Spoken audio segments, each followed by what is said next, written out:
আগের ক্লাসে আমরা জেনেছি যে ভার্বযুক্ত মাল্টিওয়ার্ডের সেন্টেন্সের প্রধানত দুটো অংশ, একটা নাউন পার্ট বা সাবজেক্ট আর অপরটা ভার্ব পার্ট বা প্রিডিকেট।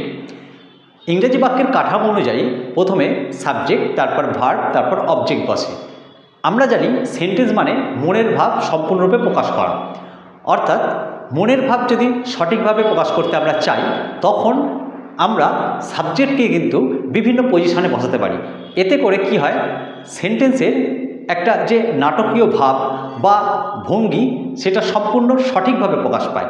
আজকে আমরা তাই এই যে কোনো সেন্টেন্সে সাবজেক্টকে আমরা কোন কোন পজিশনে বসাতে পারি সেটা নিয়ে আলোচনা করব। চলো শুরু করি। দেখো, আমি এখানে সেন্টেন্সের যে ভাগ অ্যাসার্টিভ, ইন্টারোগেটিভ, ইম্পারেটিভ, অপটেটিভ এবং এক্সক্লেমেটরি, এই ভাগে ভাগ করে জিনিসটাকে বোঝানোর তোমাদের চেষ্টা করেছি। এছাড়াও আরও কিছু পদ্ধতিও তোমাদেরকে দেখিয়েছি। চলো আলোচনা শুরু করি। দেখো, অ্যাসার্টিভ সেন্টেন্স বা বিবৃতিমূলক বাক্যে সাবজেক্ট প্রধানত শুরুর দিকেই বসে। যেমন ডলফিনস লিভ ইন ওয়ার্ম সিজ। ওকে, এখানে ডলফিনস, এখানে যতগুলো আমি উদাহরণ দিয়েছি সব সাবজেক্টেরগুলোর তলায় আন্ডারলাইন করেছি, অর্থাৎ নিচে দাগ দিয়েছি। দেখো, এখানে ডলফিনস হচ্ছে যে সাবজেক্ট, কিন্তু কখনো কখনো সাবজেক্ট বা কর্তা অ্যাডভার্ব বা অ্যাডভার্বিয়াল ফ্রেজের পরে বসে। যেমন usually dolphins live in warm seas. এখানে ইউজুয়ালি এই অংশটা কিন্তু ডলফিনসের আগে এসেছে। ওকে, আবার কোনো কোনো সময় জোর দেওয়ার জন্য, বাক্যটিকে নাটকীয় করার জন্য আমরা সাবজেক্টকে ভার্বের পরেও বসাই। যেমন before us lay the school of blue dolphins. Okay, এই অংশটা এখানে সাবজেক্ট। ওকে, এবং শেষে বসেছে। আবার দেখো, ইন্টারোগেটিভ সেন্টেন্স বা প্রশ্নবোধক বাক্যের সাবজেক্ট কোন কোন জায়গায় বসে। আমরা জানি ইন্টারোগেটিভ সেন্টেন্স দু রকমের হয়, একটা হচ্ছে যে ইয়েস নো কোয়েশ্চেন আর একটা হচ্ছে WH কোয়েশ্চেন। দেখো, ইয়েস নো কোয়েশ্চেনের ক্ষেত্রে সাবজেক্ট ভার্বের পরে বসে। দেখো, do dolphins live in warm seas. দেখো, ডু এর পর ডলফিনস।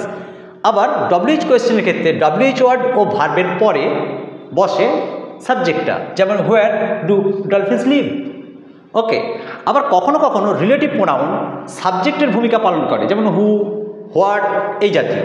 এখানে আমি উদাহরণ দিয়েছি হু হ্যাজ সিন ডলফিনস। ওকে, এখানে এই অংশটা সাবজেক্ট। ওকে, ইম্পারেটিভ সেন্টেন্সের ক্ষেত্রে সাবজেক্ট সর্বদা উজ্জ্ব থাকে। যেমন প্রোটেক্ট দ্য ডলফিনস, এখানে ইউ সাবজেক্ট এবং এটা উজ্জ্ব আছে। ওকে, চতুর্থত অপটেটিভ ও এক্সক্লেমেটরি সেন্টেন্সে সাবজেক্ট পরে বসে। যেমন অপটেটিভ সেন্টেন্স, দেখো may God save the dolphins. দেখো, ডলফিনস শেষে বসেছে, এটা একটা অপটেটিভ সেন্টেন্স। এরপর এক্সক্লেমেটরি সেন্টেন্সের ক্ষেত্রে দেখো how beautiful the dolphin is. এখানে ডলফিনটা প্রায় শেষ দিকেই বসেছে, এটা একটা এক্সক্লেমেটরি সেন্টেন্স। ওকে, আবার দেখো 5 নম্বর, যখন আমরা বাক্যকে ইন্ট্রোডাক্টরি দেয়ার দিয়ে শুরু করি, ওকে, তখন দেয়ার দিয়ে শুরু বাক্যে সাবজেক্ট কোথায় বসে না, ভার্বের পরে বসে। যেমন দেয়ার আর 5 ডলফিনস ইন দ্য পুল। এই 5 ডলফিনস দেয়ার এবং আর এর পরে বসেছে। ওকে, আবার দেখো কখনো কখনো বাক্যের কোনো বিশেষ অংশকে জোর দেওয়ার জন্য আমরা সমগ্র প্রেডিকেটকে বা প্রেডিকেটের কিছু অংশকে সাবজেক্টের আগে বসাই। যেমন দেখো দোজ ডেজ আর গন, এই একটা সেন্টেন্স।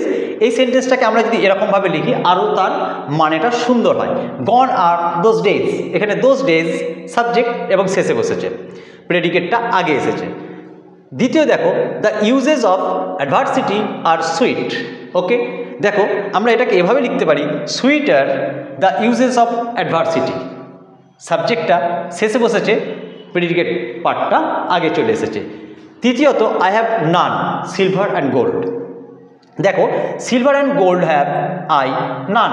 এখানে দেখো সিলভার অ্যান্ড গোল্ড হ্যাভ, এটা প্রেডিকেটের অংশ সামনে বসছে, তারপর সাবজেক্ট।